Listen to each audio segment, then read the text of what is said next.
gosh, it's always the what's it called? Always too far away. Give it a minute because I know everyone's going to log in or something like that. But guys, how's it going? Show me the money. Yeah, for real.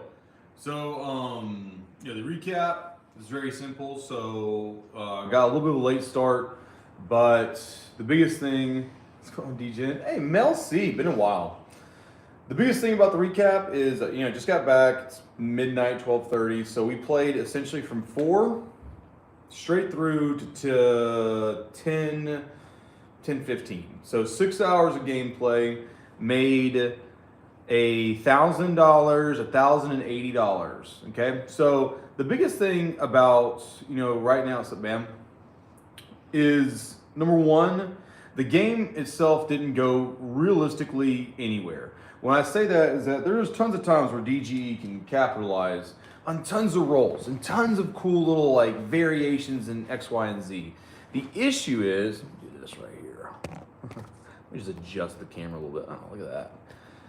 The issue is that what happens when there isn't a variance? What happens if everything, like for instance, a shooter gets up, establishes a point, and then 3 rolls later he sevens out. The next shooter steps up, establishes a point, 3 rolls later, sevens out. Next one establishes a point, 3 rolls later, sevens out. And what if that established point is like a 5 or 9 or a 4 or 10, so you're not really getting any kind of 6-6, 6 and 8 for the 7-7 plus press.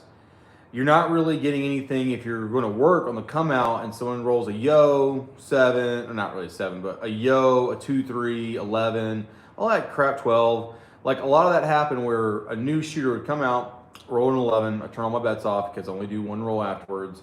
Point becomes a 5, put $60 down, $18 6 and 8, $60 or $75 on the don't, $6 on the don't.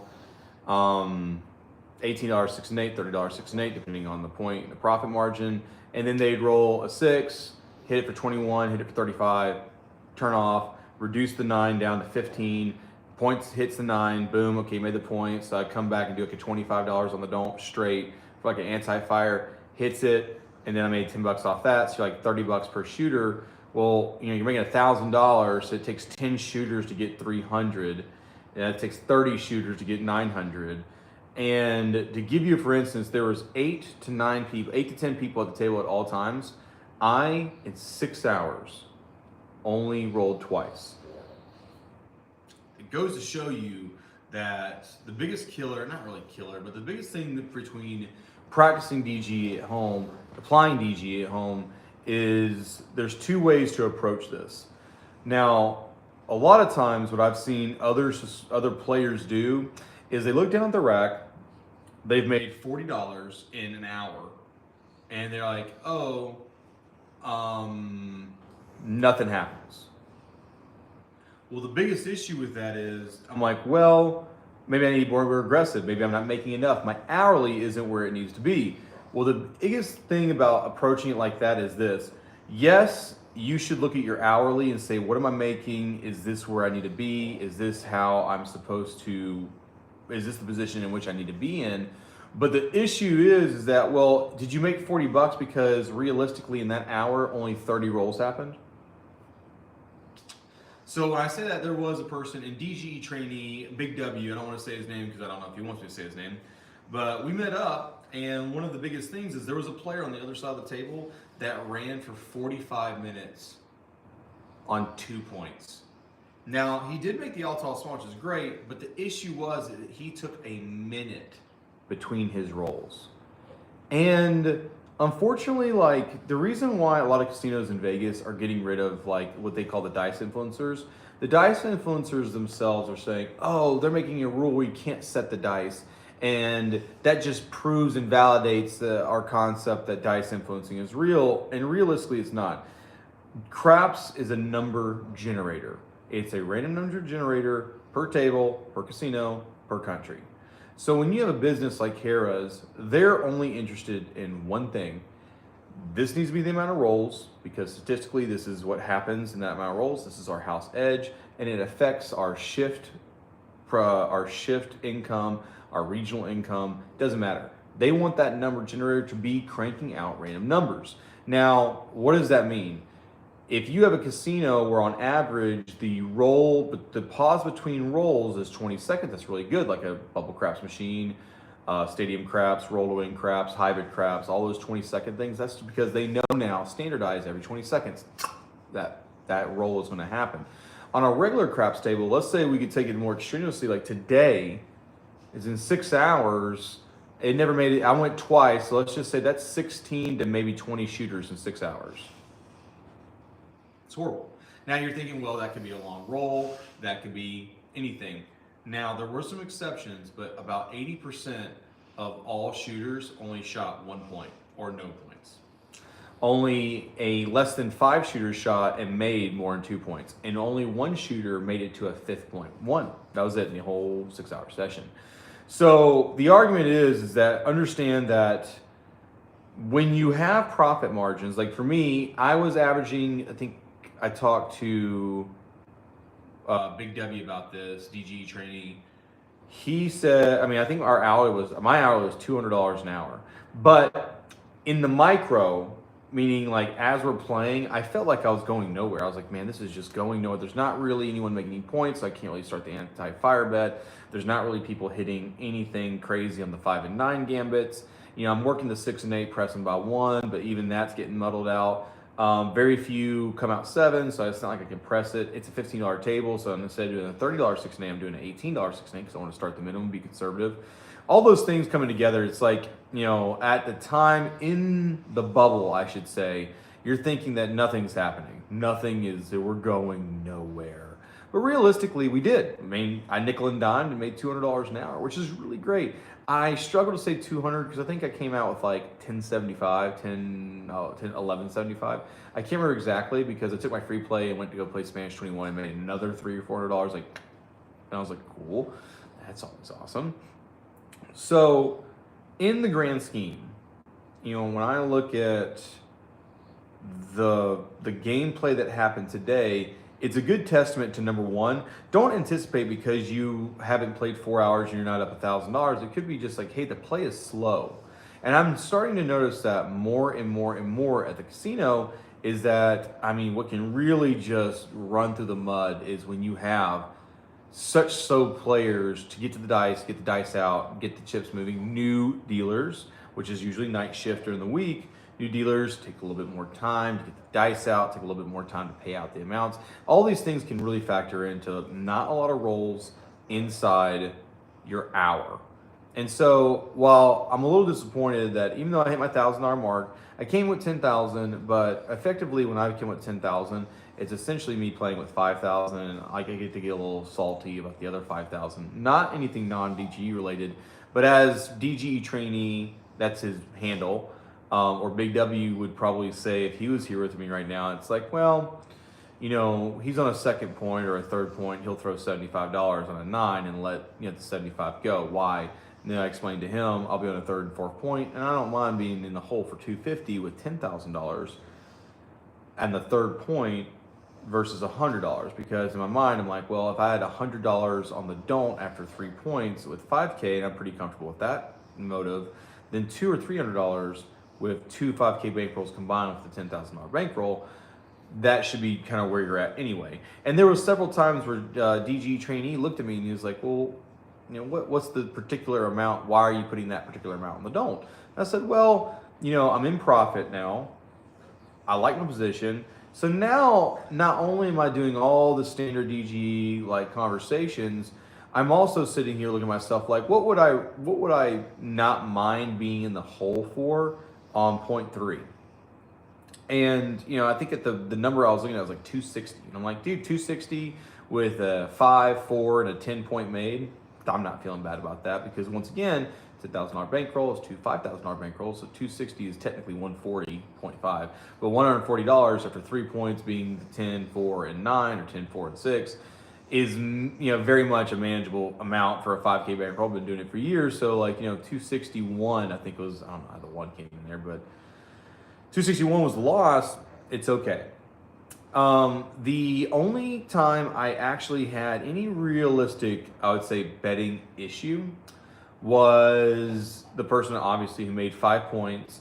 And it wasn't the fact that he made 5 points that caused it to be that big. It was, once again, what is the biggest, I would say, black hole in which you can start something on the DG strategy that will just kill you. And that's called, hey, you come out with, let's just say, a $60, 66 inside, okay? And then you want to put odd points of 4, 66 on the inside, 120 odds on the dome, okay? Well, the next roll is a 4, which makes the points a repeater. And because of that, now you're down 120. It's been 2 rolls since someone rolled a 7. And now you're coming back in with what, a 220 on the first after making 1 point. Well, if the next point's an 8 or a 6, you know, what position is there? So it's one of the most things that I used to like to say, I think what I learned from Big W today when trying to talk to him is that I really wanted to emphasize to him, like, hey, when you're in profit, look at your most high risk gambits that can cause you to go deep into your bankroll in order to resolve the gambit. And just don't. Like, why stress? And so I say that not to say, well, Charlie, you're preaching use DG crap systems, but now you're saying realistically don't do anything DG crap systems. It's not what I'm saying. I'm saying that if you have $5,000, you're up $600. Don't put yourself in position to start making difficult conversations and difficult decisions at the $500 or $1,000 level when you don't have to. You're up $500. You can spend the next 5.5 hours just doing nickel and dime gambits in order to, like, just once again, low risk, low reward, but you're just, once again, you're chugging right along. Inch by inch, it's a cinch. How do you, take down a mountain? One rock at a time, one rock at a time. How do you eat an elephant? One bite at a time. So I think that was another thing that's kind of hard because you're like, well, in one aspect, you're saying take stabs when you're in profit to kind of get these $50 and $100 things. But then you're also looking at me and saying, well, also don't really bet anything and lower your gambling because you're in profit. Now, the argument is this, is that, you should take your stabs in opportune moments. For instance, I took essentially one stab tonight, this time, which was on the 5th point or 6th point of the longest shooter that was rolled. His 6th point was a 10. So I had $910 as my don't bet. And I'm like, you know what? $1,810. That's what no. I had $910 as the don't bet. If I would have lost it, I would have been down in the gambit $1,810. So in my mind, I'm like, okay, if I lose this bet, the next thing I'm coming out with is $1,815, which is pretty good because it's a $15 table. It's a $10,000 or $3,000 max bet. So now I'm like, all right, I'm starting to get to the upper limits of what the table will allow before I have to do some weird lateral thinking on how to get this money deployed to get this money back. Well, when the point became a 10, I was like, I'm in the best position I could possibly be. You're on a 6th point. This is the second 10 you've thrown. You rolled forever. He rolled no 7s in between points. I love where I'm at. I absolutely love where I'm at. So I'm like, what's the stab though? And then the argument is internally, I'm like, okay, well, 2,000. But then in my mind, I'm like, okay, well, what's the next step if he does peel off this 10 or this 4? I can't remember which one points now. I think it was a 10. Well, if I put in 2,000 and now I'm $1,810 plus 2,000, that's $3,810. I already am $810 over the max bet. I'm going to do some lateral thinking and put that somewhere else, and that can be dangerous as well. So because I've hit those upper limits before accidentally, just because of exponential growth and the progression, and you have to do stuff like the don't is maxed out, the lay behind the number maxed out, and you're doing all these weird things because you're moving money left and right. You're not getting exactly what you want. So $12,000 lay odds, Adam G. I mean, that's just exactly $12,000 lay odds. If you're at a $3,000 table, the most I could do is 6,000 minutes odds because it's 1020x at Harrahs in River Valley. So I would have had to, let's see here, $910 is what I had. So I could absolutely have max bet it to get the odds for it. But then again, you gotta look at once again the next step. Now I'm putting in even more odds that if I lose that, I'm basically 3xing my debt ratio to get back an even factor. And so that can really cause some upsetting things at the higher levels, because it's one thing if like you're in the gambit and let's say you're down $45, you have $50 on the don't, and you want to throw another $200 there. So now you're at $300 totally in the hole if the worst could happen. That's still enough range to get to your max bet. When you're at $910, knowing that you're $1,810 in the hole, and you try to juice a 10 on the 6 point by $2,000, you're starting to think, well, how many 10s have you rolled? 2, 3, 4. He rolled 5 10s, but the argument, actually he rolled 4 10s, I believe. One being the point for 2, and then the other 2 just randomly. But you gotta think, okay, let's talk about strategy. What's the mindset? Okay, like first of all, look at the micro first. The micro is he's on his 6 point. It's an amazing position to be in. Not only is he on his 6 point, it's a 10. Amazing position to be in when you have $910 on the don't, right? Got it.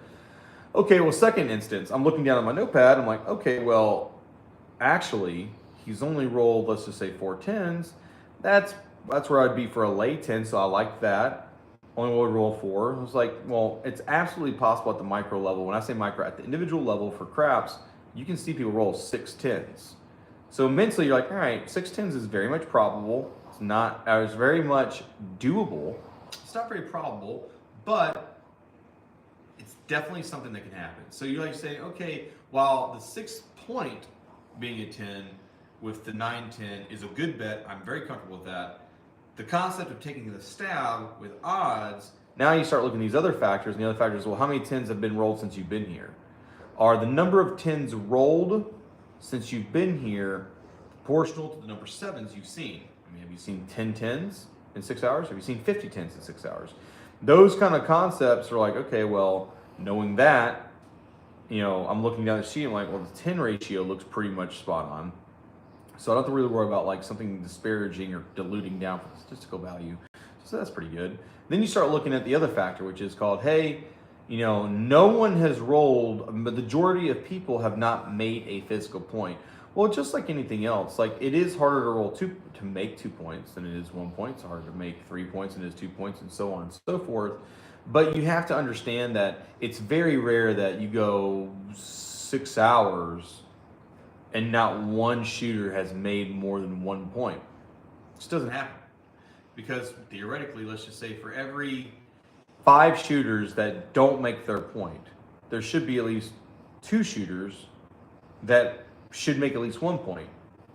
And if 5 different people, think about this now over a bigger span, bigger sample size. Well, if 5 people make 1 point, there should be, for every 5 people that make a point, there should probably be 1 person that makes 2 points. For every 5 people that make 2 points, there should be 1 that makes 3 points, and so on and so forth. It's kind of a cascading down abacus of probability for like what should be generally expected in a number of rolls, a number of situations to get to the end. So because of that, I'm looking at this saying, okay, this is all, mind you, the 9-10 is locked. I know the 9-10's here. This is all in the decision-making process of should I take a stab with extra odds on the don't? And it's a hard decision because, like I said, this all comes into what should I? If I should, what should be the amount? So realistically, obviously, I told you, I was like, man, mentally, just like with 2,000. Obviously, you shouldn't do that because all the reasons I just said before, I don't have to repeat myself. The second thing is, okay, well, do you do 1,000? Once again, you're turning 1,800 to 2,800, so you're what, 190 shy of hitting your max bet? So I ended up deciding on 500 because I looked at my bankroll, I looked at the max bet, I looked at the factors, number of 10s and number of 10s have been thrown the entire time, also number of points have been made, also the situation in itself. He's already made, he was 1 shy of the ATS. So once again, it's more easier to 7 out than it is to hit the ATS. So, these factors coming together, I thought 500 is a good number. It's at 23.10 for total loss if the worst should happen. And that's something I can come back with 23.15. And if that happens, now I'm at 46. I could do 3 and 18 or 3 and 16 somewhere, and it kind of makes sense. I said, so there is a couple of doors. And this comes into what KG was saying in a different, it's a subscriber who's saying in a different video. He's like, well, I've noticed that a lot of times in your 100, 100, 100 challenge, there were certain instances where almost your last bet was your best bet. And I'm like, well, yeah, because you have to think about it. By the time you get to the last bet, you should be in a very, very obscure dice sequence to get there if you're playing DGE. So if you're doing that, you got to understand, like, you should be more comfortable on a 7th point don't than a 1st point don't. So, you know, it's all that. And this huge diatribe was, what amount should I put? And it ended up being 500. That's where I think. And of course, that's the stat. So you're like, mentally, to get to the 6th point or 5th point, Charlie scaled down. He made total loss plus 5. He all this stuff. Well, here it is at 0.6. It's a 10. All the factors I just described. Now it's time to take a stab at 500. So you see how, like, it's not the exception that proves the rule. What it's called is, like, well, for the majority of the time, he's being more and more conservative with his bets, but also when the opportunity should arise, you should sit here and do X, Y, and Z. So that was essentially the most I had out there, and that's including the 910, was I was down, let's just say 900, and I had 910 out there for 1800, and then I put $500 out for 2310. Do you look at overall diminishing value, 50% of rolls to make it a 6, 50% of those to make it 12? For Adam G says, do you look at overall diminishing 50% value? 50% of rolls make it to 6, 50% of those make it to 12, et cetera, et cetera. All I can say is this. I'm sure that if you want to start logging your dice rolls in, you can almost go down a rabbit hole of just paranoia and assumptions that will drive you so crazy that you never want to make a bet ever again in your life. The only thing I try to tell myself, at least in the general sense of looking at tables and shooters, is that I don't care who's shooting. I don't care where the dice are at. I don't care what the dice are doing. I know, on average, if you take my lifetime rolls and you put them all together, it'd be really close to 6 to 1 for the 7. You know, 6 over 36, 1 over 6, 6 to 1 for your ratio. So when you say diminishing, I understand that there's going to be people, it's that I was just talking about this with Big W, is that data paralysis is the thing. Yeah, data paralysis thing is that my biggest thing is this, is that every shooter that walks in has the potential to break the record, which is 154 rolls or 156 rolls. I mean, every shooter has that ability. So obviously you can't always sit here and prepare for a 156 roller. But what you can do is say, I'm going to just try my best for getting to a point where, like, let's say if your DG strategy in terms of conservatorship is covering 90%, more than that, 99% of most things that happen on my craps table, you're like, listen, man, 1%, I mean, God, we're trying our best here. You have dice influencers who are trying to adjust an SOR by a 0.5%, or DGPs, heck yeah, 2-wheel pair dice. What's going on, Trey? You're trying to you're trying to mitigate a 1% probability. You're gonna drive yourself mad.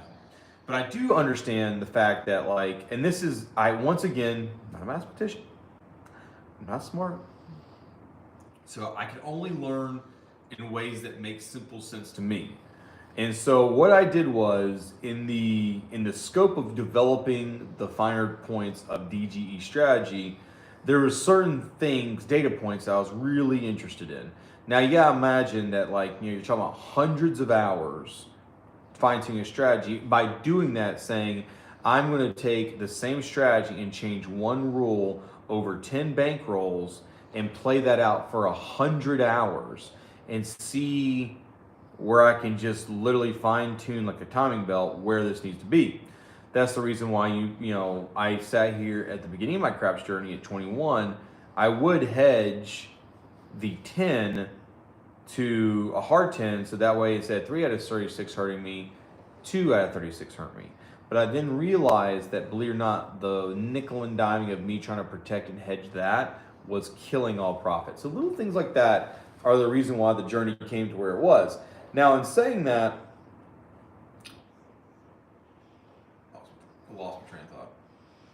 in saying that, let's just say this, like when you look at diminishing returns, when I did these like huge data just experiments by physical rolling, I noticed a couple of things. Now this is me eyeballing it to the thousandth degree, but in my mind, realistically, what I came out was like for every time someone sevens out, there should be every sixth shooter should have a come out seven. Well, DG is conservative and I'm an idiot. Let's cut that in half. So say every three shooters, that's why you see me turn off and wait for a come out seven, which I'm missing some stuff, but I'm also not getting hurt by stuff.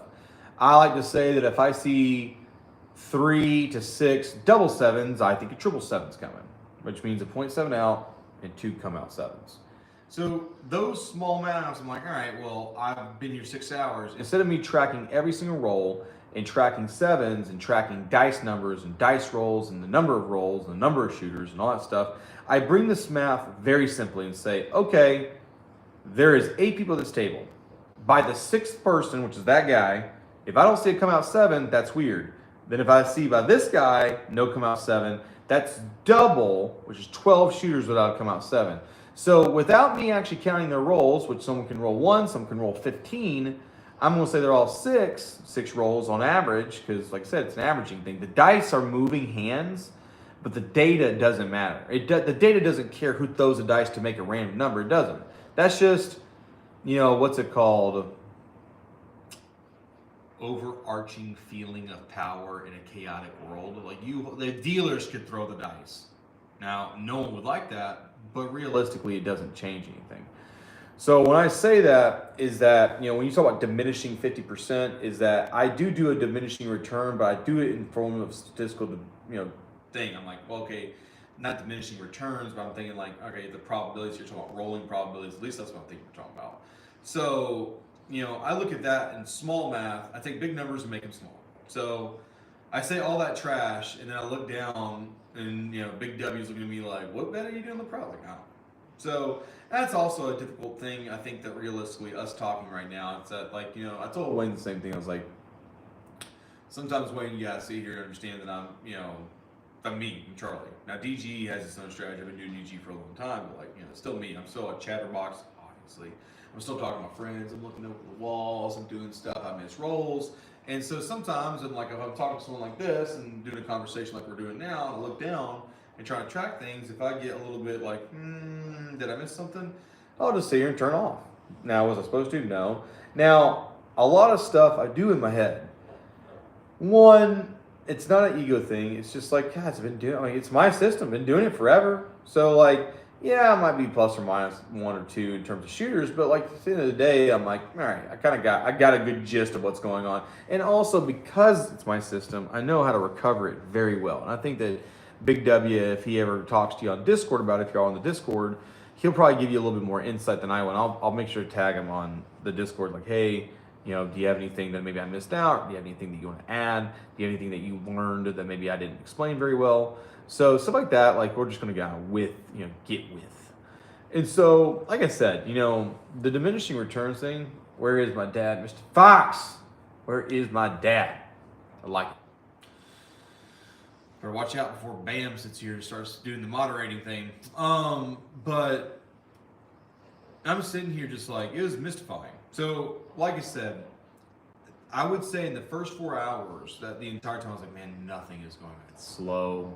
Nothing weird is going on. And because you're in that middle tread water ground where nothing's bad, nothing good, when that happens, I feel like I'm just dead in the water. I'm just making like $15, $20, $5 a shooter, and that's it. And it just really bums me out because I should be making realistically 1 to 336 an hour. So, but 4 hours went by, and I looked down, I'm like, I'm at $700 in 4 hours. Like, so obviously something has happened, something has done well, and you just gotta. Sometimes you have to just stop, bring all your chips in, do a chip count, see where you're really at. Think about the number of rolls. Think about like what's really happened. Look at your sheet. And I wish I was drunk. No, I was drinking earlier, and now I had to drive home from the casino and go through that. So now I'm just kind of like weary-eyed from the driver driving me home. But I could drink them. I mean, hell, I got the damn vodka fruit punch right here. There's no sense. You're like, ah. But at the end of the day, okay. At the end of the day, the thing itself was like, all right, we're doing good. So a $10,000 bankroll. At the end, I walked out with 1475. No, lie. I walked out with $1,475 in profit. So $11,475. So, which is really good. I'm really like, all right, that's something to go. I was hoping, and this is like the lofty goals of life, you know. I'm like, man, I really wish I could sit here and just been like, hey, you know, I was kind of shooting for $2,000, but the first time I said stop, don't even think about that, is not because I'm saying don't make a goal. I don't like it when people set these big goals because I do think that can kind of hard to hurt you because you could have walked away happy at $1,200, but you thought you were obligated to make $800 and it got you into more trouble than it was worth. But it was that moment at 4 hours that I knew that the table itself was going to be so slow that it was just going to take forever if I wanted to meet that goal. Now, the secondary goal of this was meeting up with Big W, DGE trainee. And KG, with such a full table and PD people waiting to get on, they're trying to make you have action going. Well, I'll always have a pass line and don't pass line going. So, I mean, that right there in itself is always churning. And I'm going to tell you right now, like, you know, on a personal note, most of the time when I enter a craps table, I have the entire bankrolls of everyone there combined usually doesn't even get near my bankroll. Now, I've gotten better now that I'm older. There's just not really a use for it because people that have come to my meetups can see the hassle of carrying around 100K, 50K. So now I'm meddler between 10 and 20K, 25K, something like that. It just depends on what I have at the moment. And in saying that, no one has ever sat here and gave me anything, especially you go to these small casinos like River Valley, even Cherokee, which is a big premier flagship of Harrahs on the southeast. In terms of craps, there's way better options and venues in Vegas and X, Y, and Z. So in saying that, the hassle of going through that is there's two bad things. Now, number one, I've gotten older. Like, there's no sense in doing 100K bankrolls unless I'm going to Chicago or Shreveport, realistically. The second aspect is this. Why would they kick off the biggest bankroll? Because you could potentially lose it, number one. The issue with that, which is the second point, is that the problem with bringing in a big bankroll is they are very inclined to, if you walk up with obviously a bankroll that covers the entire rest of the table, they will increase the minimum for whatever. I mean, obviously to make more money, but like I really don't like that. I think it's a low blow because like you're forcing the big bankroll to look like a dick because you're forcing out other players to come with $300. I was like, I never understood that. There's been instances where I've walked into a casino, they raised the minimum to $25. I went to go get lunch, they lowered it back to 15. I came back from lunch and they raised it back into 25. I'm like, why are you punishing me here? Like I went to 15. Like, oh, sir. We raised it to 25 because it's an easy way to get more players out of the way, to give you more of an opportunity to play a little bit unimpeded. I'm like, okay, yeah, you limiting the range of a minimum and maximum bet is definitely helping me out. So why don't you just let me do it with $1 million then, if you want to help me out. But that's just a diatribe for another day. So another thing too, I think in conversations, and I said this to Big W as well, is that, you know, every time I meet up with subscribers, every time I meet up with people that have known me, because there was a grand total of 3 people that knew me at the casino, which I already love. It's a local casino, so I mean, like obviously, it's, you know, I get a little bit more exposure there. But you know, one, the dealer was like, saw something that Big W was doing. He's like, man, I see a young kid do that. And I was like, that's me. Second, obviously, DG trainee was there, and then third, another person that's from the area knew me and recognized me and was seeing there too. So I was really happy about that. It's the fact that I get to approach people with different, not reactions, but when talking to him, it helps me enunciate because I can see in their face that, oh, something connected. So that was a better way of explaining this system. And I think also, and guys, like obviously you see my face, I'm young. You know, I'm 33 years old. So where someone like Big W looks at me and says, well, I think that you have a better grasp of craps. I mean, he didn't say that, but I'm gonna just assume because he's using my strategy. Just answering questions, drunk about craps, gambling. Just talking about, I just won a bunch of money, so we're just talking about gambling stuff. Eddie Spaghetti, that's from Parks and Rec. I don't think many casinos have more tables open than MGM National Harbor. At noon on Monday, they have 5 to 6 tables open. I have you beat, Adam G. Eddie, you said 34? No, 33. Eddie Spaghetti. That is definitely from Parks and Rec. I love it. So Adam G had a good question. I actually will say there's probably one more place that I've seen that has more than 6 tables going at craps, and that's Rivers Casino, Des Plaines, Illinois, which is essentially Chicago next to O'Hare. They'll have 8 to 10. I mean, that's a hot place. Fart and Haler slam poetry. Yo, Jody! I've been trying to pass these kidney stones, but they're stuck. Doc says they'll need to operate through my rear. Recovery will take. Can you please feed my cats? I have fed cats before. It will happen. I think anytime you teach, you learn more yourself. Please just subscribe. Well, I mean, here's the thing, is that, like, Big W has played way more than me. I'm conceding that fact. A lot of people that say you play craps have probably played longer than me, which is things I think that really helped me is that, you know, when I learned craps, I learned about reading the rules of craps. So, and because I didn't realize that YouTube existed and had craps on it, I didn't really get a lot of the bad connotations and the bad things that go nice in DC. I didn't know. What's the name of that IMG? What's the name of that casino? In DC, it's only 8 hours away. So, I mean, I wasn't essentially just saying like, hey, you know, he's got more experience than I will, and I'm going to concede that point. I might have a different approach to it, which is fresh because it's like I'm learning something in a different way, which is amazing. But also, I think that Big W, in their conversation, he is helping me because I'm like, hey, you know, the biggest question a lot of times is the recovery. And in saying that, the recovery, he's like, you know, it's always easy, let's just say at the $90 level and down, but when you hit the $300 level, that right there is where it can just hit the rails because you're like, I'm at 300, National Harbor. I like that, National Harbor. To remember that. You have to understand that it's about recovery, risk mitigation, and lowering that amount as fast as possible. I.e., even in this session that we just had, I had $80. I think I had $75 on odds on a 9. Hit the 9, put $80 on the don't. First roll was a 3. Paid me $80. The first thing I did was go back and reset to a $15 pass and don't pass. And you're like, well, Charlie, if you're on a second point and they already paid you back, so now you're in even, why wouldn't you just take that opportunity to put just $15 on the don't and then just start your progression at a smaller level and roll in? I'm like, hey man, worst things can happen. 11 points can be made. So I'm always constantly trying ways. If that number starts to get big, I'm like, how can I sit here and pop this down? Now I will give, and I'm saying this to you guys, Eminem, help me out. Eminem, was it you that I threw down that $500, that $600, $500, $300, 6 and 8 working and handed it to you? I was like, you should have made this bet, but you didn't. Let me know, Eminem, what the amount was. And I know you were there, so let me know who it was and what the amount was, because I can't remember how I did that.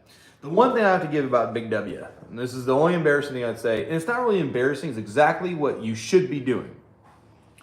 I don't know the progression exactly, but I do know that at that moment, he should have had $150 odds on a 9 on the don't pass line. And I looked over and he just had it offset where I had like 300 because I was, you know, a little bit bigger, started a little bit better. Who was it in Chicago, Eminem, that did it was on my right side on the hook. I swear you were right next to him. It could have been CCC. But anyways, when I looked at him, I was like, hey, like you should have made that bet. So I put the bet down for him. And when I put that bet down for him, 7'd out, I gave him the $100. And he's like, you don't have to do that. Like I should have made I should have made the bet myself. And I'm like, well, it's okay though. That's my strategy. So it doesn't matter if you sit here and have, you know, X, Y, and Z. I'm like, if that's what the progression is for DG, I'm going to play. It's my system. So I don't mind throwing it out there like that. And then we're good to go. My argument is that it's the same as always, is that it's never about realistically all right, it's never about making the money. Making the money is supposed to be the side effect of you playing well. So the fact that I am producing CO2 has nothing to do with my goal of taking breaths in. It's just a byproduct of what I am supposed to be doing. Making profit in craps should be a byproduct of good strategy that just in return just trickles in. Like you're like, hey man, like I'm doing a very conservative method and I'm trying not to lose my money, and because I'm not losing money, I'm making money, and that's the best.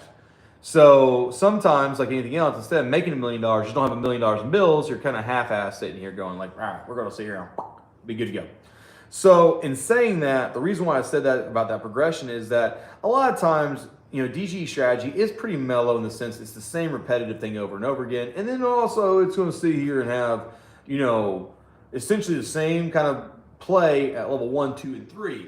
But if you have issues kind of getting finicky at 4, 5, and 6 level, then you need to sit here and practice that. And the hardest thing, I said it yesterday, I said it 2 days ago, I said it 10 days ago, I said it 2 years ago, I said it 5 years ago, I said it 12 years ago. It's hard when you have a bet out there, you reduce the bet because you're in deep, you get paid off on that bet, and now you're like, I'm still $1,000 down, and there's no possible way, at least in my system, that sits here and lets you recover that $1,000. So now you're like, well, damn, $1,000, that's 900 cheeseburgers with tax. That's 1,800 half cheeseburgers. That's 3.5 years of freaking food. So because of not understanding a higher level of the bets and how to mitigate that, you're sitting here at $1,000. You're sitting here at 3.5 years of food out the door. And let don't even tell me if you're going to buy rice. That's 900 pounds of rice.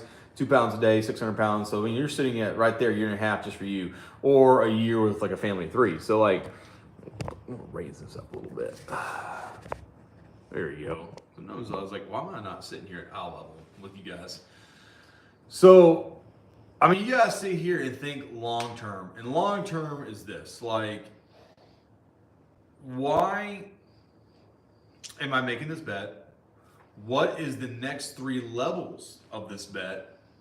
How can I prepare for that bet? And then once I get to that 3rd level, wherever it be, level 6, 9, 12, it doesn't matter, level 3. When I get to that level, how can I bail? What's my 3 bail options? And that's really, maybe that's like realistically when I talk to the DGE guys, I'm like, every plan should have 3 bailout options using DGE strategies. So what are your 3 bailout options? Oddly enough, I'm trying to think, I'd never played the field. I did do, please do not do this.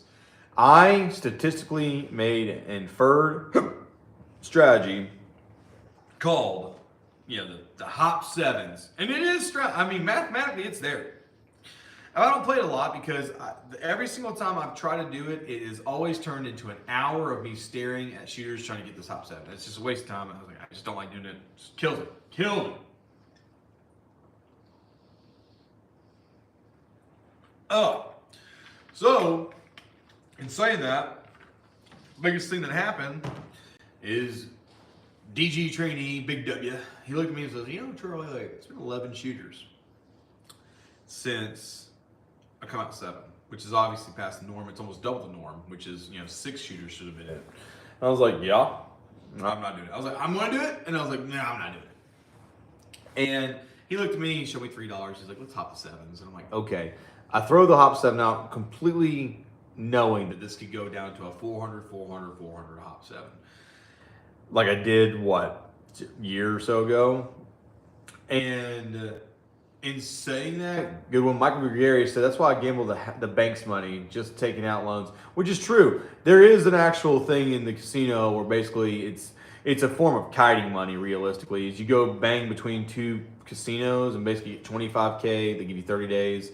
And the 30th day you go to another casino, get $25K, pay off the first one, you get another 30 days, and you can just keep doing that. They don't like that, and they will call you out on that, and eventually you say no.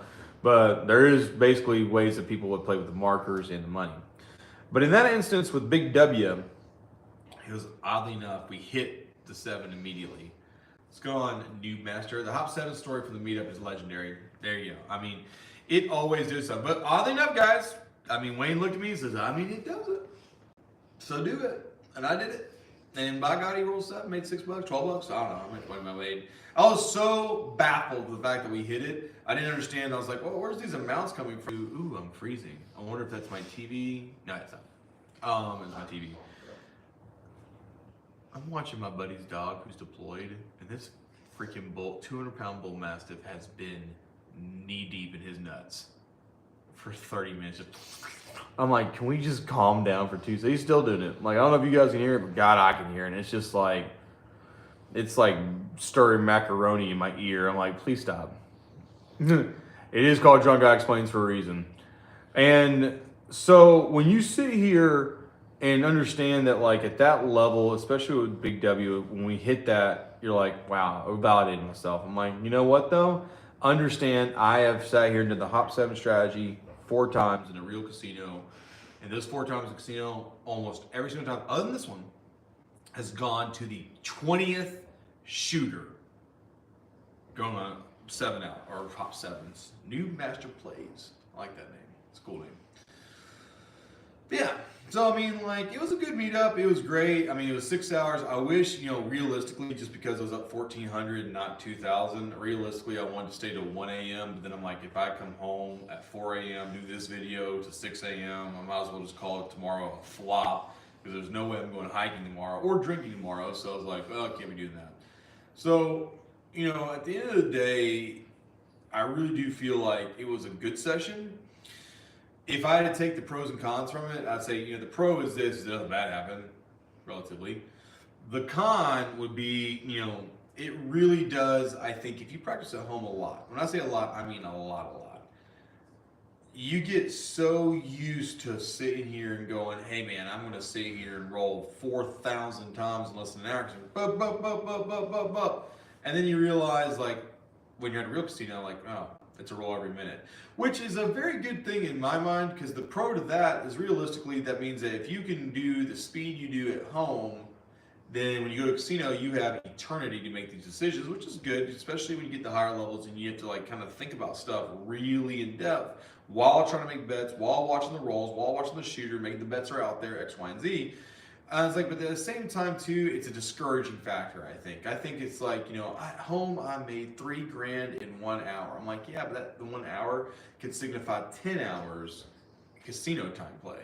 You know, like if you do roulette and just say, I'm going to just drop a ball onto a roulette wheel and whatever lands on is what we get paid, that's a lot different from the rules, regulations, and how they perform the payouts and the rolls themselves at a real casino.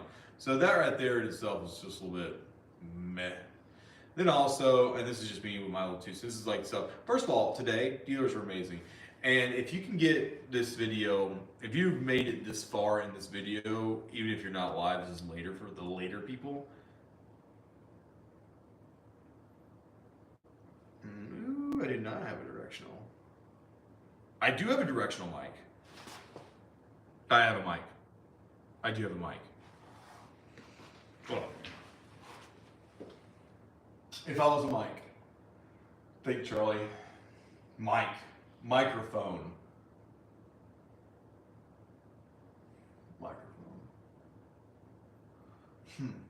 It'd be electronics. Not craps, it'd be electronics.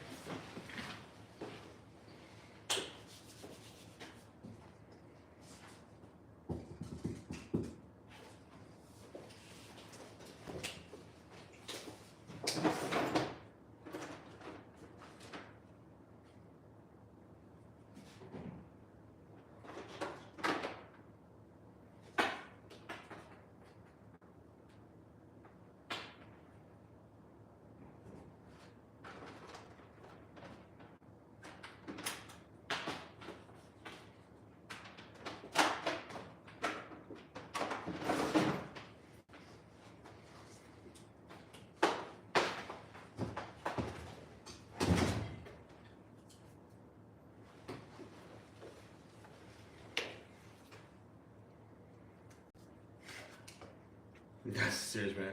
Yeah, it's a little bit. All right. Got a little couple cobwebs on it.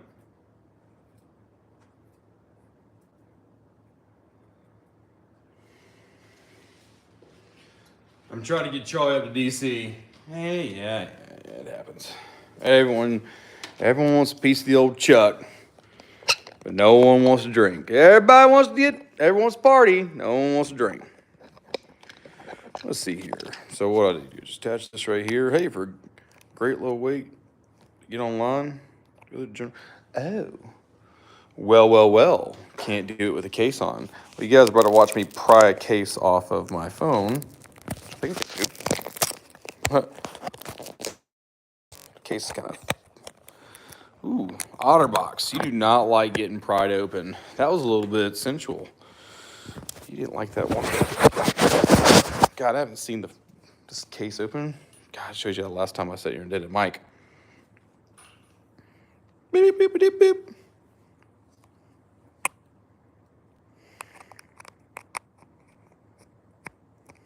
Well. Mr. Bond. Are you Siri? This is like one of those moments.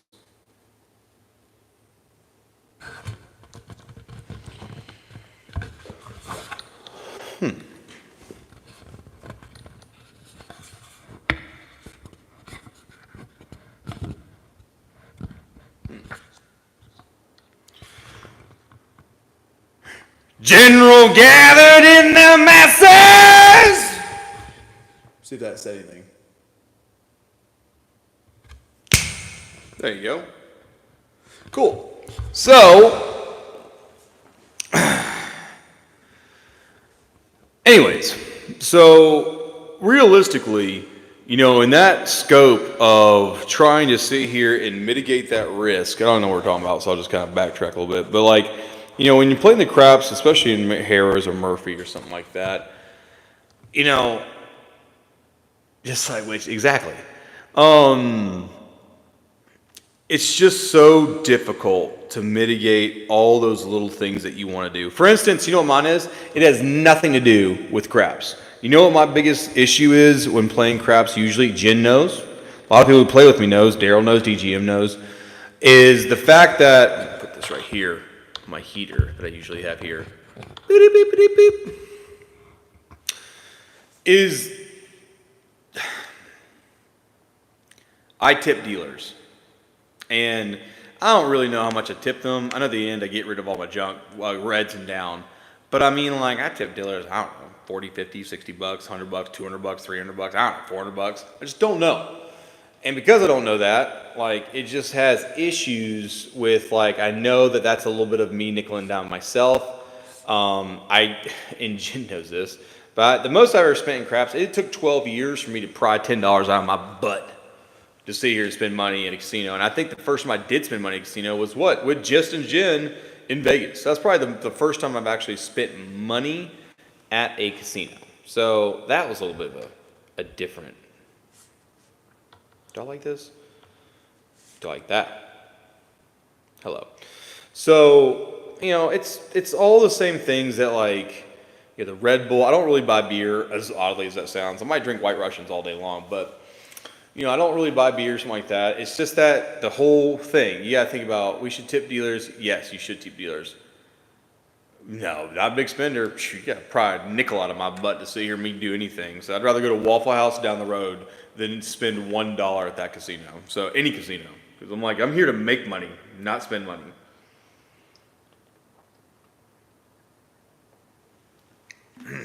So, you look at when you come to that casino, let's just say in this instant today, if you get in that groove of saying, all right, well, I'm going to make $1,000 a day. Well, the first thing I'm going to do is spend $100 in alcohol. Second thing I'm going to do is going to see and get a room. Third thing I'm going to do is get a dinner.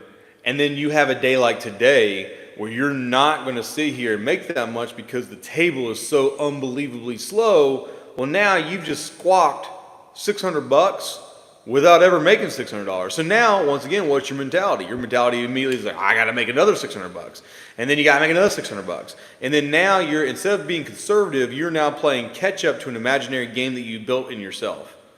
Make $5 in craps and walk away. You made $5 in craps. And I said to Big W, a DG trainee today, and I say it to you guys every single step of the way. I don't care if every single video I have the same 3 sayings. is that and I actually shouted out Jen. I was like, oh, for my one female viewer, and I was like, actually, it pans out, and Jen, you know why? I was like, rather go home to a woman named Patience than to cheat on her with a hoe named Greed. Okay, like, do not be greedy. Like, and it's such a hard concept in gambling because it's built on greed. But don't do it, please, do not do it. And so, and that's such a thing because we're in this den of iniquity, trying to walk among the shadows and not get tainted. And I'm like, hey, we want to sit here and be the best possible player that we could possibly be without going crazy. And like, I think another thing too is that I always say 20%, 2 hours, but like Big W today, he's like, man, you taking a break? I'm like, well, man, I had $2,300 out there in one rip. So yeah, we need to see, when I say take a break, chips need to come up, off bets need to come up, I need to see how much money I have, I need to see where we're going for. Did Resort Worlds comp you for your play though? Justin, they did in a way. So I got the cabana, which was $700, was free. The drink package was $200, was not free. So I'm like, okay. And so, and then you weren't there for that, but the next day, I think it was the next day or later that night, whenever we went there for the Peter Vargas Christmas birthday party, 50th birthday party, that's when they were going to mark me for $1 million, and it just never went out because they, once again, the whole reason I flew into Vegas was to sit here and play at Resort World and to sit here and get a custom table. They brought me out for that reason. They told me it could be no problem to get that reason. They even said we're going to do a shift change. We do a shift change. We can open up this table for you. It's going to be no problem. We went to the cabana, drank, and had fun, and then they wouldn't do it. So that's just a whole different story about the politics of truly, I like that knife hand right to the camera. That's just the politics of, a casino. They're a business. They're there to make money. They're made to do stuff. So, that just is what it is. But like I said, you sit here and get on a table, and I cannot voice this enough. And it was something that said by one of my friends who was with me today at the craps as well, and it was like, 90 more bucks and I'm gone. I'm like, do not say that. It's like, how many times, if anyone who's watching this, how many times have someone said, if this shooter gives me 30 more bucks, 50 more bucks, 100, if I make 100 more bucks, I'm walking home. I'm like, and then they lose everything. I'm like, just walk home, man. Like, just, it's going to be okay. Just, you can sit here and squawk, you can raise hell, you can sit here and stomp up and down, but at the end of the day, you just take a deep breath and just accept the fact that, hey, man, we're enough. So, and I think that also comes into the concept, even today, one of the things that I heard again was, I always say scared money doesn't make money, or the fact that I take one hit, turn off, and wait for the next shooter. They're like, man, well, that shooter made 15,000 sixes and eights. You could have made $10,000 right there if you just wanted to press it and go crazy. I'm like, yeah, that's true. It is true. But I'm happy with my win. It's happened to me, just Jen said, it's happened to me way too many times, $50 more, and instead I waste all my profit for the session. Exactly. And it's hard because you're trying to balance ambition, moderation, strategy, and greed all in this big metric, and it's difficult to do. Even for me, I've made a couple mistakes in like the 13, 15 years I've been playing craps. And the reason why mistake number one is, I sat here and I'm not going to sit here and get this drama going again, but like, I sat here and did a strategy I did not practice, and that's my own hubris. Like, I know craps. I know the inside and outside of craps, and I did a strategy that wasn't mine, and it ended up costing me, 4, 5 digits. It cost me 5 digits, and so that right there, complete hubris, egotistical, not following your own advice, being a complete hypocrite. And that's what ego and pride will do to you. Like, be humble, be happy, learn. You're a cup that's always half empty, ready to be filled with knowledge. You don't have to be, if you're a full cup that says, I know everything, I don't need you to tell me anything, then I can't teach you anything because your cup's already full. There's nothing more I can add. And so that right there. I think also, not me particularly, and this isn't me saying anything about anyone in particular, but I think also, my general tastes in life have nothing to do with hookers, drugs, or being the center of attention. So it's just odd because, you're on YouTube, but at the same time, like, I'm just like, hey, Like, I ain't here to be in Vegas to be wine and dine and to talk to girls. It's just not. I'm here to, like, I love drinking with my friends. I love having a good time. But I can easily do a Magic the Gathering or a Dungeons and Dragons session or a fat LAN party and have a blast for $3 than it would be to go and say, I'm going to throw and toss all this money around, look at me, big shot. So, I mean, that's just me. And I think that, you know, a lot of people, when they get into the mentality of high gambling, high profile, high in, high stakes, I don't know how you say it, like when you are not a whale, but you know, you're spending, you know, what type of things does this instructor explain? Gambling, GK, gambling stuff. Tonight, at least. I have drove 30 minutes to the casino, got on the table, buy in, throw to $5 in ATS, the shooter hits it, and 20 minutes later, there I go home, 750 up. Exactly. If you can get really good in comps with DG strategies, which are like a bunch of rough sessions going up or down, you can see here, and I mean, like, I believe gambling talk is coup. I mean, I can see you're talking about comps, and I want you, like, since GK's here and it's uninitiated, like, I want to tell you the adult version of arcade games. You are going to spend $10,000 playing arcade games to get $100,000 in tickets to get an iPad Nano for that. 'Cause you could have bought for $100, but you spent $10,000 to get the tickets to get the prize. So don't look at comps. Comps are exactly like, it's an adult version of that. You are losing $10, $20, $50,000 to get a free hotel room anywhere you want to go. And don't say GK, don't away, DG. I'm getting muted right there. I'm just kidding, Daryl. You can sit here and say, hey man, like, oh, I got this comp room. I'm like, well, shoot, you bet $10,000. My butt is in Waterford, Ireland, having a great time, wondering how much Jameson and Guinness I could force feed into my gullet before they say Irish car bombs are in poor taste. All right. So, like, in my mind, like, I ain't playing this whole, like, you know, comp. Now, comps are great, don't get me wrong. There's times where I've been up there at 4 o'clock in the morning. I'm like, hey, I've never asked you for anything. Can I please sleep here so I don't die? And that's one thing in itself. But, you know, right now, I think there is a big hum, and I'm doing it as well. I mean, I'm sitting here getting comps for free cruises. But that is a toxic trait if you treat it toxically. Just like gambling can be toxic if you treat it toxically. Now, if you're taking $200 anytime you want to with a little spare cash, and that's what you want to do in your off time, then, hey, asalakalikum. But you want to sit here and go with milk money and get some milk money blues, I pay 10x more for play than if I had just bought it outright. Exactly. And it's just an arcade. It's an adult arcade. It's just, that's the whole purpose of it. And you think about it. If you've ever seen the movie 300 and you see the apparition of this deformed soldier and he walks up to Xerxes and Xerxes is like, what can I give you, my child? I want a uniform. And I'm like, all right, he wants validation. He wants power. He wants to feel special. And I'm like, here's my thing, is if you were at a casino and I said, I will treat you like you're the most specialist person in the world, the most special player I've ever seen. I'll be your best friend. We'll hold hands. We'll go to Ruth Chris. We'll ride the rides. Hell, we'll even get a picture next to Caesar.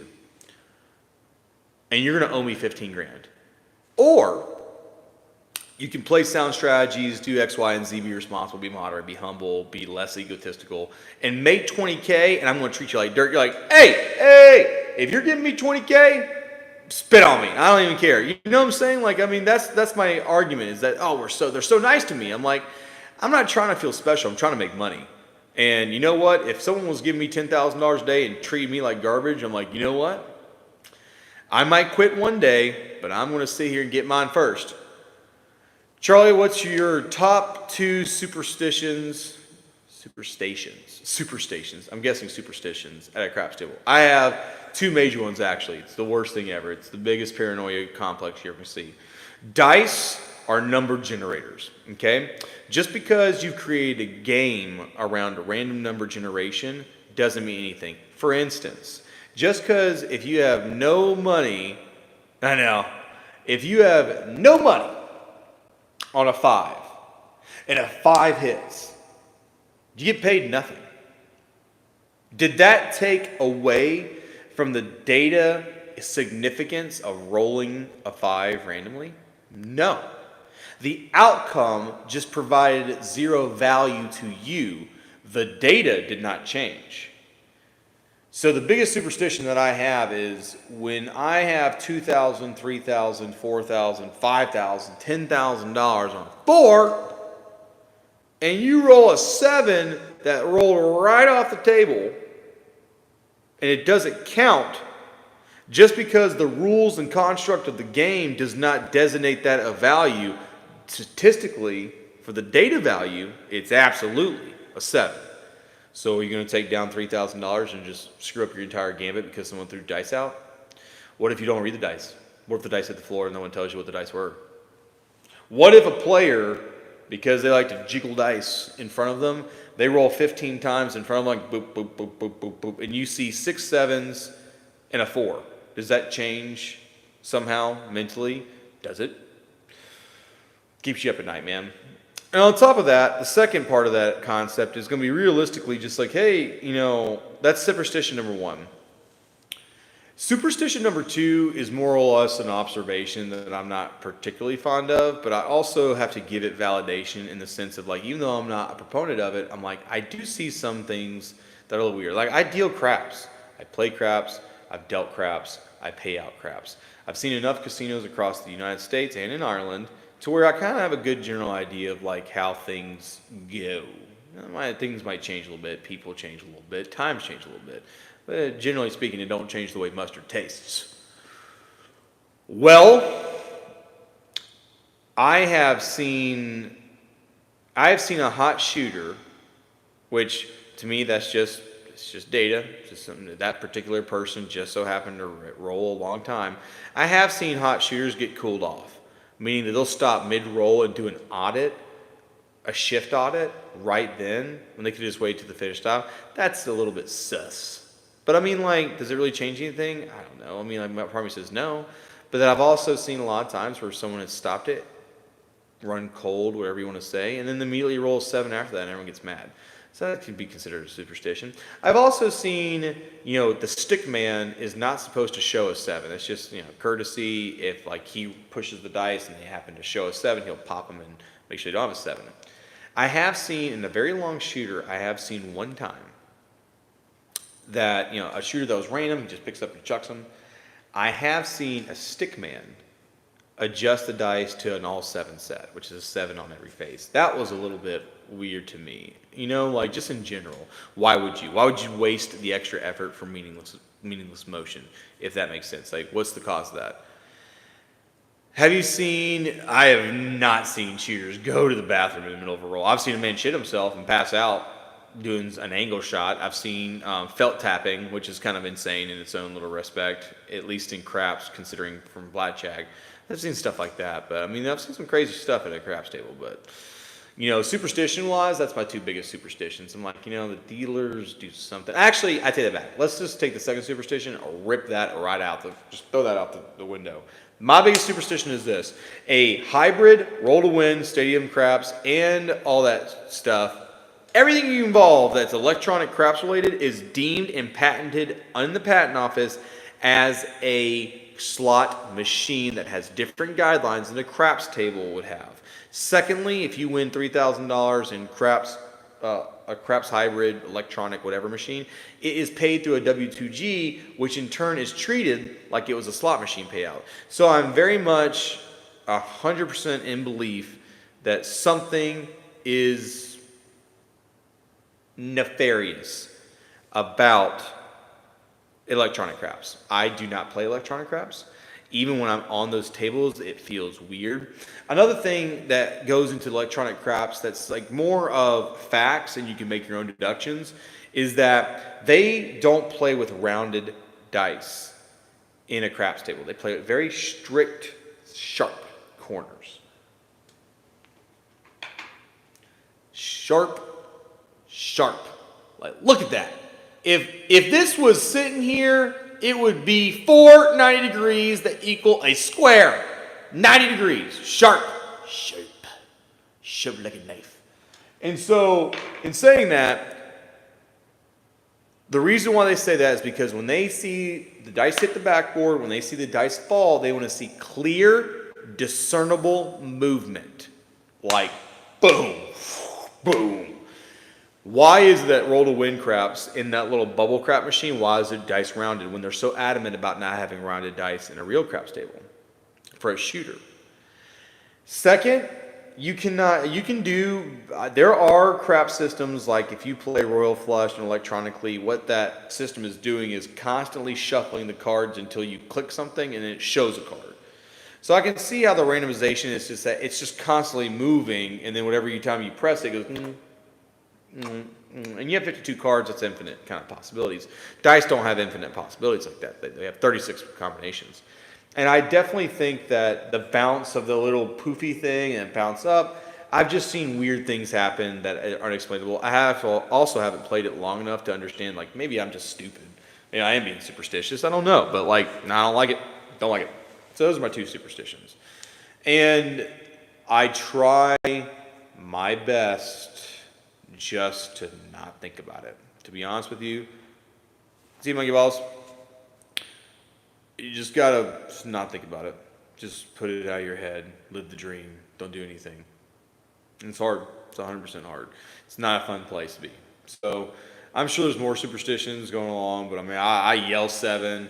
If you throw a 3 on the come out and it pays me off, I'm like, woo! That's why I yell 7 here all the time, because everyone's like 7 now. I'm like, nah, man, yell at 7. It doesn't matter. It's numbers. It does not matter. 7, 6, 4, 32, 42. It does not matter. It's just data, man. And that's what kind of, gets me about some of this stuff. Adam G, as a person that tries to do some sort of dice influence, a brand new set of dice plays different than a table that has been open for 6 hours. My biggest thing about dice setting, and once again, consistency, I'm sure. And I say this right now because, can't be rigged and yet acceptable to the New York Gaming Commission. Has to be random and revert back to mean. Yeah, and so Justice Jin does make a good point. And this is the argument for me. Superstition, once again, it is an anxiety founded in no statistical data. However, do you turn off if the dice go off the table? No, I used to. It used to mess with me. Bad. I try not to now. And in saying that, Jen, the argument someone came back to me and says, hey, man, this is a $100 billion business. They're not juicing your World of Wind craps. Why would they even make that? So, can I even look to see what that last comment was? Dang, he said something and I lost it. I know, I'm an idiot. No, nothing. Yeah. So, it's a little rough, but, superstitions like that, superstitions. Sometimes you just got to sit here and just kind of you can get lost. You can stare into the abyss until the abyss stares back, especially when it comes to numbers and stuff. But at the end of the day, you just kind of have to, say, let's be logical. Let's be founded in reality, and, let's see what goes on. So that's kind of it. You kind of look like Manuel Bozo. No, I don't even know who that is. I'm assuming it's someone who looks like me, though. I don't know. Manuel Boza. Las Serpentes. Yeah, I have a very generic face. So, yeah, I'm trying to think of anything else in the recap. They're going through a remodel right now. Poker Room's going to be opened at some point, so that's pretty cool. Realistically, not too much craziness has happened. Like I said, it's just kind of business as usual. I think days like today are really crucial because, you really don't get to see days where, nothing bad happens. Just one time something ridiculous happens, and at the end of the day, you're fine, and that's okay. And realistically, in my mind, as long as you're making money, it's a good day. Whether it be $5, $10, $20, $1,000, $50,000, it's a good day. And the reason why I say that is because I say this once again: you go home and you've lost $1,000, you are begging that you wish you proud. Are you a power presser? Nice channel, I'm subbing. I'm not a power presser. What I'm doing is a 1 unit, 1 unit, 2 unit, 2 unit. So when I hit, let's say if I have $18, 6 and 8, I hit the 8. I say press it by $6, turn off, turn back on, next shooter or next round, whatever you want to call it. turn back on, and I hit that. So from $18, I'll press by $6 until it gets to $30. When I hit $30, I will sit here and press by $12 until I get to $90. When I hit the $90, I'll sit here and press by 60, and so on and so forth. And so it's really hard for me to get to those really upper echelon numbers because I'm constantly hitting twice, turning off, and just mitigating. And for shite happens. To answer your question realistically, is I really think even someone who doesn't do my strategy, I always say this: almost every strategy and craps that you can play can benefit from just stopping, waiting for certain instances, and turning off in certain instances. Don't just let it linger out there. Like you would not let $100 on a coffee table on a windy fan day let it linger on a table. So don't let that stuff linger out there. And then once again, like I said, the entire game is meant to dissociate you from your money into your pocket. I mean, think about that. Like we use chips, we don't use cash. Why? Because let it linger out. It's just like, what, 15 chips? I don't know. Chips are chips. They don't think of it like money. That's why when I usually play craps, you see me always make these comparisons to like a $300 prop, a $300, don't pass, or a $300 pass line bet. I'm like, hey, well, that $300 like, oh, it's just 3 blacks. And you're like, well, hold on now. Let's think about this. What does that 300 represent? Now, for me, I mean, like, hey, that's the power bill for the house for a month. It's a month of power. But you take it even a further step down. Let's put you back at 18 to 23. $300 is 6 months worth of food for a broke college kid or a broke kid starting his life out. So then you say, at what would 18-year-old me say about $300 on this bet? And then if you have that second thought and you're like, all right, well, my second thoughts are saying, well, maybe I don't want to do $300. I'm like, that's right there is you taking your ego out of the equation. Now you're putting moderation and patience back into the equation. You're saying, oh, well, there was a time where it would have taken so much for me to make a $300 bet if I was 21 trying to play craps. And you're like, why don't you put yourself back in those shoes? You should be scared to play craps. You should always be terrified that you're going to lose all your money. And the minute you get comfortable is when you get a little bit slack, a little bit more aggressive, and boom, destruction. And the biggest thing about it's a fast-paced game, it's slow but fast at the same time. But at the same time, you have to look at yourself and say, listen, like when I was younger, when I was starting craps out the first couple of years, I was making big bets. I didn't mind. So yeah, Madam G. I didn't mind sitting here making big bets and living that churned stomach of anxiety. And the older I get, I'm like, why am I sitting here wasting my time? Not wasting my time, but why am I stressing so much over something that can be completely avoided? And I say this because now I'm really starting to, I would say, settle into the sense of 10 plus years playing craps. I now have a better opinion. It's not just wisdom. It's knowledge. Or I should say it's not just knowledge, it's wisdom. It's understanding. And I think that's the biggest thing is that right now, at the very beginning, I have knowledge. 10 years now, I have a little bit more wisdom. And I think once I hit 20, 30 years, I'll have a true understanding of the game. And that's the biggest thing is that I want to reach that level of understanding. And how do you get to those 3 levels? It's called stop, shut up, listen. Listen, hear, retain. And so I'm with it. But I really do think now that I'm getting older, I'm like, I think craps is very much a older person game. Now, am I saying that if you're young, you can't play craps? Absolutely not. What I'm saying is that to quell that fear of losing 200 and then puking out 250 onto the craps table because you have to get it back right now, that is a very hard concept to get away from. Even when the $2,300, those $2,300 that I had out there tonight, after that, Big W was like, are we coming back? And I'm like, well, let's just take a break, man, because there's no rush. We made money. We're not down anything. It was a big bet. Stop. Take a tick. Let's sit here and center ourselves again. And that's not something that 22-year-old me said. And I'm sure that I'll have even a better answer at 42. But, it's those moments where you're like, nothing's going wrong. It's okay. Shh. Stop. Be quiet. Be still. Listen. KG, I love the story you told about the 92-year-old tossing at the ATS. Yeah, I mean that. I don't even know when I said that. I was just talking about that today. But it's so true. I was at Shreveport with Mr. Brown, I'm not going to say his full name, but Mr. Brown and Don, you know you are Don. And I was with them, and you see a 92-year-old shooter, and I remember today talking to Big W, and I was like, regardless of, I'm not trying to panhandle him to any strategy. I'm not sitting here trying to understand the man. I'm just like, but you know what? I'm like, God, what have you seen? He said that he started playing when he was like 15, and you're like, dude, you have 70 years on me. Like, what have you seen? How come bacon is called bacon, cookies are called cookies, and if you can cook bacon and bake cookies?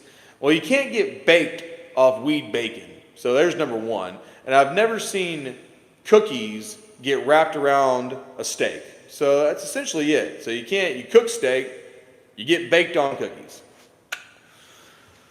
And that's the biggest thing that, like, when you look at those concepts, when it comes to like craps, you're just like, dude, like 70 years, you've lost fortunes and made fortunes. You've seen players and strategies come and go. You have probably seen something that I have done that's been forgotten 30 years later, picked up and dissected, forgotten again, and then I'm coming out saying, I got something new called DGE, and they're like, dude, I've seen this. And I think the best example is this. I know this is dated. I know that some of y'all probably won't know this movie. But there's a movie with Tommy Lee Jones and Clint Eastwood called Space Cowboys. And in it, these old astronauts were teaching new astronauts how to fix something. The new astronaut looked at him and was like, how did you do that? And he's like, man, you weren't around. He's like, no, like, you need to explain to me, like, how did you took a 20-minute operation and brought it down to 5? And realistically, the answer that Clint Eastwood was giving is like, son, I've seen the first generation of this system that was built upon this. So I know the origin of this microchip. I've seen the evolution of this microchip, so I understand it inherently better than you. You know it. You know how to fix it. I understand it. And I think that comes into a huge thing with people like this is in craps. I was like, you have the knowledge, you have the power, you have the wisdom, but do you have the understanding? And I think that just comes with time. That's why I'm very much vehemently against running program simulations for some things, because you might be able to simulate 10,000 roles. But the journey of learning what you learn in craps in those 10,000 roles is what makes you a better craps player. Me telling you don't do this because of this is good advice. But until you've gotten into 17 situations where you're like, damn, dude, I could have just done this and it'd be fine, you won't understand why. You're like, Charlie's just being conservative. I'm not as conservative. Let's just dial this thing from 7 to a 9 and let's sit here and hold on to the side of our chair until we orbit space. But that's just, that's just the journey. Look like Steve from Minecraft. Nice. So, like I said, it takes a lot. It goes a lot. You got to be a lot. I think that's it, man. It's like 2 o'clock in the morning for me. It is 1:30 in the morning, and I am a little bit sideways, a little bit gone, but man, we're good. And hopefully this was a recap. It was a session. It was like a Q&A session. It is what it is. But anything like that, I'm going to say this because I know there's probably a lot of people watching. Any of my diehard subscribers, if you guys got a question, I'll answer like 1 more or 2 more. I'm over here. Shit happens. Do you agree 1-roll bets are suck at best? Yes! Oh my God, where's my phone? Look at, yes! Hold on. Where's my, can I eyeball this?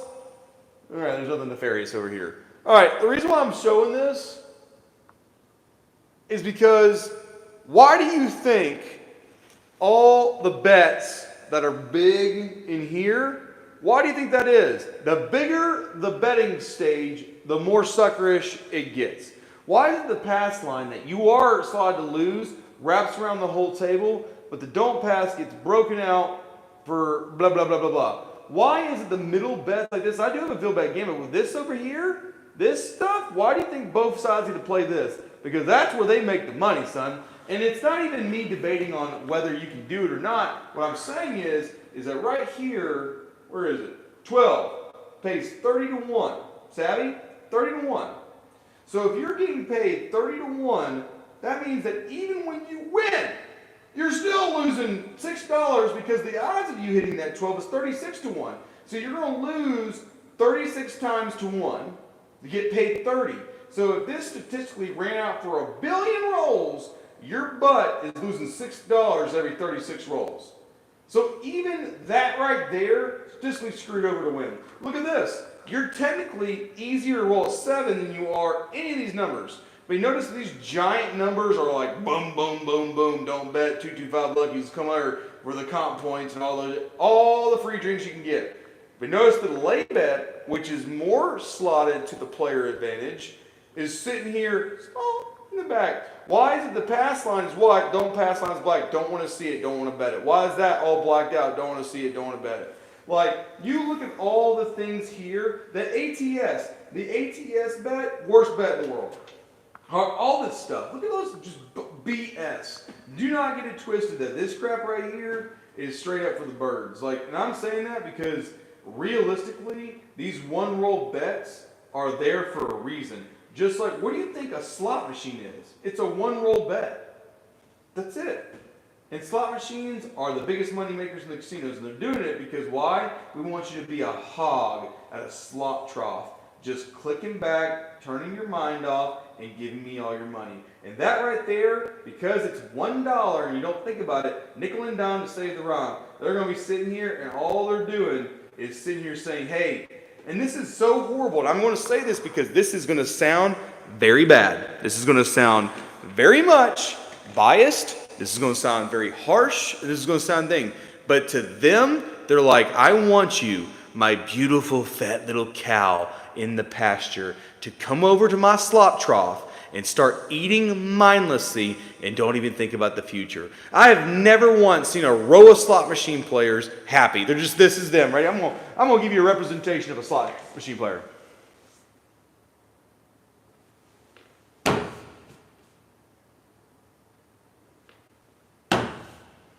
I mean, George Orwell said it best. I mean, by God, let's just put leashes on them. You know, and I say that because they want you in that position. And it's the same thing for these inside bets, these one-roll bets. They're like, hey, and I say that because I love craps. I love anyone who plays craps. And on top of that, I want to sit here and the worst thing I want you to do is the players versus the casino. Let the corporate burn. Savvy? I want the mindless masses of millionaires that run that corporation to burn in the ground like Anne Hathaway is staring at them like Catwoman in Christian Bale's Batman. All right? Like, I want you to realize that we are coming online, that we are understanding that this is a bad bet, and we're not going to do it.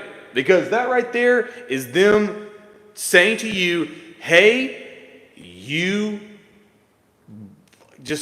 sheep, come to the slop trough and give me $1 at a time, because maybe I'll give you a trinkle of a crumb off my bread. No, like I hate it.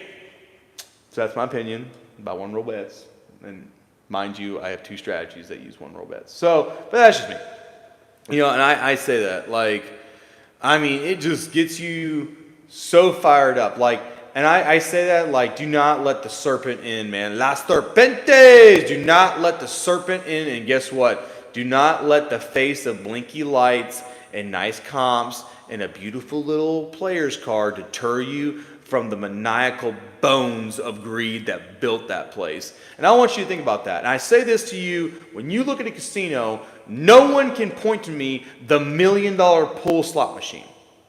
No one can show me. Is weed good for you? Absolutely. Come on, man. Like, came from the earth, we're going to go back to the earth, we're all going to be dirt for it.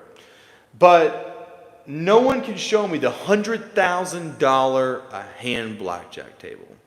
No one can show me the minimum $10,000 bet craps table. No one can show me the $150,000 minimum baccarat table. So how do you explain to me that Harrahs Casino in River Valley, which is in, I don't even know what town that's in, Franklin, doesn't matter, North Carolina. That is a small potato casino in the middle of nowhere, North Carolina, on Indian land, right? Tribal land. That place makes $460 million, I think 2 years ago. was what they put Murphy. My God, I was just there. Murphy. They sat here and made over $400 million last year or 2 years ago, okay, in profit. Now, when you think about that, they did that $400 million on $1 slots, $5 Spanish 21s, $15 craps, $10 three-card poker, and $25 baccarat and roulette. Savvy? Like, think about that. That place is built on looking at you saying, well, it's only $5. It's only $2. It's only $1. Hell, man, you take $100, you can last 2 hours on the slot machine. I'm like, you built this. And that's why I always say nickel and dime saves around. That you have to nickel and dime the casino because they are nickeling and diming you. And if you don't think they are, why is it that the casino will drive 100 miles away from itself in a senior citizen outreach bus, load everyone from the retirement home in it, and say, come on now, Social Security's got to pay us? Why is that not predatory? I don't care if it's the God-given right of America to go do it. I'm saying that you paved the way in order to let them in. And yeah, think about it. Angry Birds, Candy Crush, any of these like clicky, licky, chewy apps that you have on your phone that kids are addicted to. Where do you think they got the idea from that? Slot machines. We were the first ones. So, gives it to me. Spectrum, depends on if you're talking about a spectrum of light, a spectrum of sound, but basically it's just a range. Boom, spectrum. A, B, meet me in the middle. So, it just kills me. You have no idea. It's true. You want to talk, I mean, I could see, you're right, I could talk for hours on the psychological and mathematical screweries that you could see here and go. Autism spectrum, it's easy. Draw a circle. Meet me somewhere in the middle. So, when I say that the casino and those one-roll bets, those slot machine bets, and those weird predatory things they throw in there are meant to deceive, they're meant to disorient, and they're absolutely meant to take your money. Notice that, like, why is it if the tribal land that's supposed to be for the tribal people for a lot of times comes into these casinos, why is it that when you go to Native American lands, has these casinos are supposed to better their own community, why is it that it's almost one of the worst communities when you look at the per capita, when you look at all the amenities around that versus a standard American town? And like the thing about that is like, why? Because it is a vacuum to suck up money. Not a dispenser, not an ATM, like it is a vacuum.